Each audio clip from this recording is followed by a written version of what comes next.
Hello students, तो कैसे हो आप सभी लोग। तो आज की क्लास में हम क्या पढ़ने वाले हैं, रेशियोज।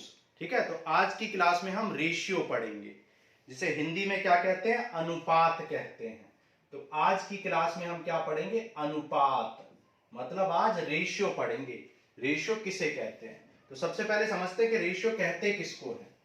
तो रेशियो क्या है, ratio is the comparison, comparison और comparing two quantities, comparing two quantities of same kind. ठीक है, two quantities of same kind, एक ही काइंड की, एक ही प्रकार की दो राशियों को, दो चीजों को क्या करना, कंपेयर करना, क्या होता है, रेशियो कहते हैं। कंपेयर करने को रेशियो कहते हैं। ठीक है, तो एक एग्जांपल के थ्रू समझते हैं कि कंपेरिजन कैसे करते हैं, रेशियो किसे कहते हैं। ओके, तो मान लो, चलो हम एक एग्जांपल लेते हैं और इस एग्जांपल में मान लो हम मानते हैं कि कुछ बैग्स हैं जिसमें कुछ ब्लैक मार्बल्स हैं और कुछ रेड मार्बल्स हैं। फर्स्ट बैग सेकंड बैग, इस तरीके से हमारे पास कई बैग्स हैं, फर्स्ट सेकंड थर्ड फोर्थ, ये हमारे पास कुछ बैग्स हैं। और हमने क्या, उसमें बैग में क्या है, ब्लैक और रेड मार्बल्स है। मान लो कि इस बैग में कितने मार्बल्स हैं, मान लो इस बैग में 20 और इस बैग में 30 मार्बल्स हैं। ठीक है, मान लो इसमें 20 और इसमें 30 मार्बल्स हैं। ठीक है, तो देखो कंपैरिजन कैसे करते हैं, comparing two quantity of same kind by dividing, by division. Division मतलब भाग देके डिवाइड करके हम क्या करते हैं, कंपेयर करते हैं। तो देखो भाग देके डिवाइड करेंगे, तो ब्लैक, मान लो हमें ब्लैक और रेड बॉल्स का रेशियो निकालना है। तो ब्लैक रेशियो रेड आपको निकालना है, तो कैसे निकालेंगे, ब्लैक अपॉन रेड करेंगे। ब्लैक अपॉन रेड कर कैसे करेंगे, 20 अपॉन 30, 20 मार्बल्स अपॉन 30, तो 20 से 30 कैंसिल, तो ये क्या आ गया, 2 अपॉन 3, 2 अपॉन 3, जिसे क्या बोलेंगे, 2:3। ठीक है, 2:3 और 2:3, 2:3 या 2:3 कह सकते हैं, हिंदी में 2:3, तो 2:3 आ गया। अब मान लो दूसरा बैग है, दूसरे बैग में मान लो ये 30 है और ये 45 है। ब्लैक मार्बल्स 30 है और रेड मार्बल 45 है। तो ब्लैक और रेड का रेशियो कितना हो जाएगा, देखो ब्लैक और रेड का ratio, black upon red 30 upon 45, तो 15 2 जा 15 3 जा, तो 2/3। तो हम क्या कर रहे हैं, कंपेयर कर रहे हैं by division, comparing two quantity of same kind by division. तो सेम काइंड की क्वांटिटी है, ये क्या है, मार्बल्स है, ये भी मार्बल्स है, तो 30 मार्बल्स को 45 मार्बल्स से कंपेयर कर रहे हैं, तो 2:3 आ गया। यहां पर भी 2:3 आया। मान लो हम एक और एग्जांपल ले लेते हैं। ठीक है, एक एग्जांपल और लेते हैं, यहाँ पे 40 है और यहाँ पे मान लो 60 है। ठीक है, यहाँ 40 है, यहाँ 60 है, तो यहाँ पर देखो कंपेयर करो, तो 40 अपॉन 60, 0 से 0, 2 2 जा 4, 2 3 जा 6, तो यहाँ पर भी 2/3 आया। मतलब यहां पर भी ब्लैक और रेड का रेशियो कितना आ गया, 2:3 आ गया। ठीक है, तो और भी एग्जांपल ले सकते हैं, इनफाइनाइट एग्जांपल ले सकते हैं। मान लो हमने 60 ले लिया और 90, 60 ब्लैक बॉल्स हैं फोर्थ बैग में और 90 रेड बॉल्स हैं, फोर्थ बैग की बात कर रहे हैं। तो यहां पर ब्लैक और रेड का रेशियो क्या हो जाएगा, 60/90। ठीक है, तो 0 से 0, 3 2 जा 6, 3 3 जा 9, तो यहां पर भी रेशियो क्या आ जाएगा, 2:3। इसका मतलब क्या है, इसका मतलब यह है कि दो से ज्यादा, मतलब बहुत सारी अलग अलग क्वांटिटीज का रेशियो 2:3 आ सकता है। मतलब आप ये नहीं कह सकते कि दो अलग अलग नंबर्स का रेशियो सेम नहीं आ सकता, रेशियो सेम आ सकता है। अब इसके रिवर्स प्रोसेस में चलते हैं। रिवर्स प्रोसेस में अगर आपको रेशियो गिवन है, यहां पर हमें क्या गिवन थी, एक्चुअल वैल्यू गिवन थी, ये आपको एक्चुअल वैल्यूज गिवन है ब्लैक और रेड की, यहां पे एक्चुअल वैल्यूज गिवन है, और यहां पर आपने क्या निकाला है, यहां पर आपने रेशियो निकाला है। अब आपको मान लो उल्टा प्रोसेस करते हैं, आपको रेशियो पता है, मान लो आपको रेशियो पता है और एक्चुअल वैल्यू निकालनी है। मान लो रेशियो कितना है, 2:3 है। ठीक है, 2:3 है, तो आपको एक्चुअल वैल्यू निकालनी है ब्लैक और रेड की, तो ब्लैक अपॉन रेड 2/3 है। अब देखो यहां पे आपने इसको 10 से कैंसिल किया था, 10 2 जा 10 3 जा, 2:3 आया। यहाँ पे 15 2 जा 15 3 जा, यहाँ पे 22 जा 23 जा, यहाँ पे 20 से किया था, यहाँ 15 से, यहाँ 30 से किया था।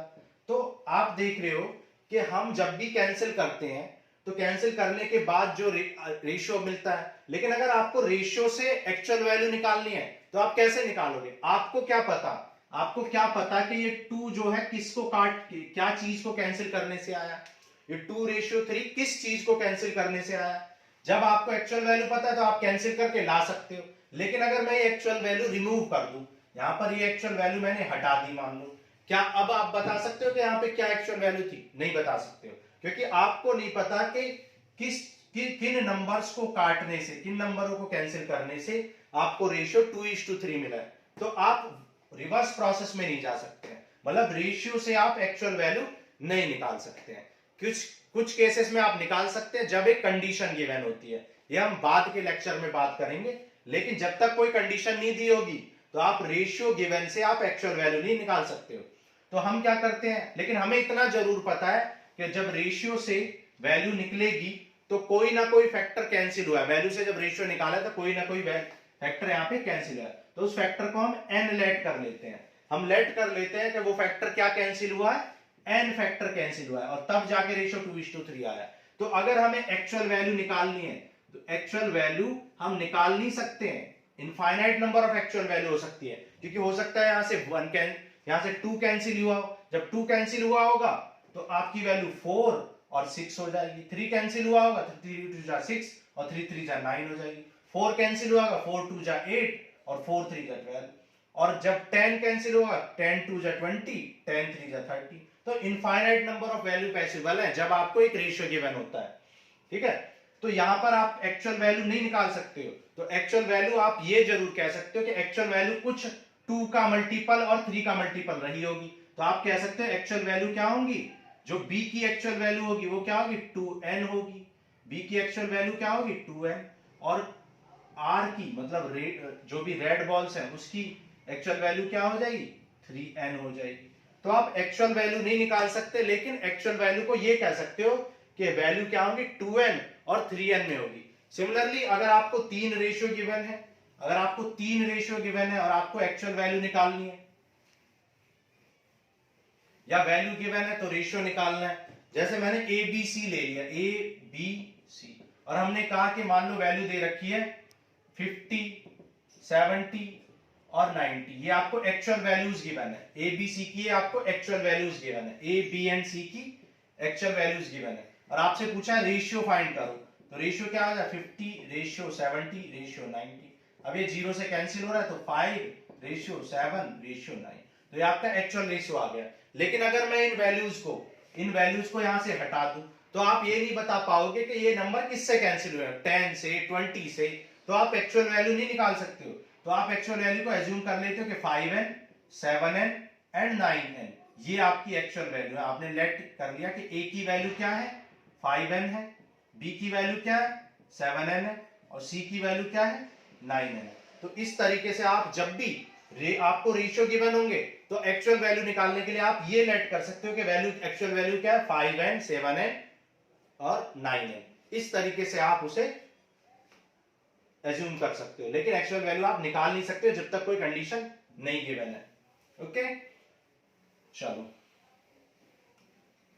अब आपको हम कुछ क्वेश्चंस देते हैं और देखते हैं कि ये जो हमने कॉन्सेप्ट सीखा है इसका यूज कैसे होगा क्वेश्चंस में, ठीक है। तो मान लो आपको मैंने दिया x रेशियो y, मान लो x और y के रेशियो की वैल्यू 3:2 है। मान लो x रेशियो y की वैल्यू क्या है, 3:2 गिवन है, और आपसे पूछा है कि निकालो x plus y upon x minus y, इसकी वैल्यू निकालो। तो कुछ बच्चे क्या करते हैं, x की वैल्यू 3 पुट कर देते हैं, y की वैल्यू 2 पुट कर देते हैं। 3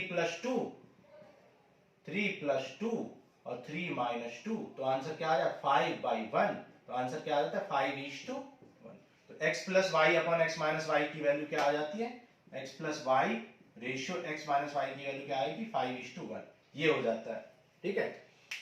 तो अब आप एक बात बताओ, मैंने क्या बताया था, ये एक्चुअल वैल्यू नहीं है। तो इन एक्चुअल वैल्यू, क्योंकि एक्चुअल वैल्यू नहीं है तो x की वैल्यू आप 3 और 2 ब्लाइंडली पुट नहीं कर सकते हो, ठीक है। आपको थोड़ा सा सोचना पड़ेगा कि x की वैल्यू 3 पुट कर सकते हैं या नहीं कर सकते हैं। जैसे फॉर एग्जांपल हम एक और क्वेश्चन लेते हैं, x² plus y² upon x minus y, मान लो ये दे रखा है x square plus y square upon x minus y. अब हमने आपको क्या बताया था कि एक्चुअल वैल्यू निकालने के लिए आप क्या करते हो, 3n और 2n। तो x की एक्चुअल वैल्यू क्या होगी 3n और y की एक्चुअल वैल्यू क्या होगी 2n। तो जब आप यहाँ पे 3n और 2n पुट करोगे तो यहाँ पे क्या आ जाएगा 5n अपॉन n, n से n कैंसिल, तो 5:1 आ जाएगा। लेकिन अगर आप यहाँ पे 3n पुट करोगे तो 3n का स्क्वायर प्लस n का स्क्वायर 2n का square upon 3n minus 2n, तो ये क्या आ जाए 9n स्क्वायर और 4n स्क्वायर, तो 9n 4 13n square upon n, n से n कैंसिल हो जाए, तो आंसर क्या आ जाए 13n या 13n अपॉन 1। तो आप देख सकते हो कि आपके इस क्वेश्चन की वैल्यू किस पे डिपेंड कर रही है, इस क्वेश्चन की वैल्यू आपकी n पर डिपेंड कर रही है और n आपको पता नहीं है, क्योंकि आपको नहीं पता कि ये रेशियो किससे काटे गए हैं। हमने तो एज्यूम किया था कि ये रेशियो n से कटे होंगे, तो x की एक्चुअल वैल्यू 3n और y की 2n। तो आप इस क्वेश्चन में x की वैल्यू, x और y की value directly 3n and 2n नहीं पुट कर सकते हो, जबकि इस क्वेश्चन में कर सकते हो, क्योंकि इस क्वेश्चन में n जो है वो क्या हो गया था, कैंसिल हो गया था। इस क्वेश्चन में n कैंसिल हो गया था, इसलिए आप x और y की वैल्यू डायरेक्ट 3 और 2 पुट कर सकते हो, लेकिन इसमें आप पुट नहीं कर सकते हो। इसलिए जब भी आपको एक रेशियो गिवन होगा और आपको इस तरीके से x plus y upon x minus y की वैल्यू निकालनी होगी, तो आप उसको डायरेक्टली पुट नहीं करोगे, आप पहले सोचोगे कि क्या n कैंसिल हो रहा है या नहीं हो रहा है, तभी आप उसे आगे सॉल्व करोगे। क्लियर है बात? चलो एक और क्वेश्चन कर लेते हैं।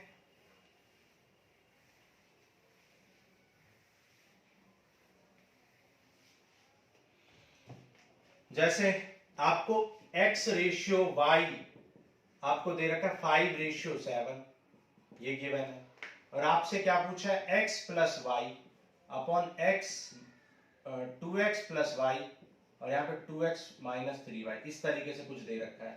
तो आपको सोचना है कि डायरेक्ट आप 5 और 7 पुट कर सकते हो नहीं, तो x की एक्चुअल वैल्यू क्या होगी 5 into something that is 5n, और y की वैल्यू क्या होगी 7 इंटू समथिंग 7n। तो आप यहाँ पे 5n और 7n पुट कर दो, 5 2 जा 10n और 7 3 जा 21n, 5 2 जा 10n 7 3 जा 21n, तो ये क्या आ जाएगा 31n अपॉन 11n। तो ये n से n कैंसिल, तो 31:11, 31:11 आपका आंसर आ जाए। रेशियो में नेगेटिव से कोई मतलब नहीं होता, ये आपका आंसर। अब आप डायरेक्ट पुट करके देखो, 5 2 जा 10 7 3 जा 21 और 10 और 21 क्या हो गया 31, 5 2 जा 10 और 7 3 जा 21, 10 माइनस 21 कितना आ जाए -11, तो डायरेक्ट ये आपका 31:11 आ गया। तो इस क्वेश्चन में आप डायरेक्ट पुट कर सकते हो, क्यों? क्योंकि आपका n कैंसिल हो जाएगा भाई, ऊपर भी n और नीचे भी n। जबकि अगर ऊपर यहाँ पे मैं स्क्वायर कर दूं, मान लो यहाँ पर मैं स्क्वायर कर दूं तो नीचे स्क्वायर नहीं है, तो यहाँ पर n कैंसिल नहीं होगा। अगर दोनों जगह स्क्वायर है, ठीक है, तो आपका n कैंसिल हो जाएगा। तो इसका मतलब है जब भी होमोजीनियस फंक्शन होंगे, होमोजीनियस मतलब जिसके सारे टर्म की पावर इक्वल होगी, सारे टर्म्स की पावर इक्वल होगी, तो उनमें आप, जिसे हिंदी में क्या कहते हैं समघाती है, मतलब सबकी पावर इक्वल होगी, तो उनमें आप डायरेक्ट पुट कर सकते हो, और जिनमें पावर इक्वल नहीं है उनमें आप पुट नहीं कर सकते हो। प्लस पावर इक्वल है लेकिन न्यूमरेटर वाले टर्म है, डिनोमिनेटर वाले टर्म ही नहीं है। मान लो ऐसा है कि भाई डिनोमिनेटर नहीं है, देखो ये भी होमोजीनियस फंक्शन है लेकिन इसमें डिनोमिनेटर नहीं है, तो आप अगर n पुट करोगे तो n कैंसिल आउट ही नहीं होगा, तो यहां पर भी आपका आंसर क्या होगा कैन नॉट डिटरमाइन। तो जब भी आपका होमोजीनियस फंक्शन नहीं होगा तो आपका आंसर क्या आएगा कैन नॉट डिटरमाइन, ठीक है, या cannot possible to find, इस तरीके से। आ रहा है समझ में? चलो आज की क्लास में इतना ही करेंगे। नेक्स्ट क्लास में हम करेंगे combining of two ratios, two और मोर रेशियोज, दो या दो से ज्यादा रेशियोज को कंबाइन कैसे करते हैं, बेस से भी समझेंगे और ट्रिक्स के थ्रू भी समझेंगे। ओके, ठीक है, थैंक यू।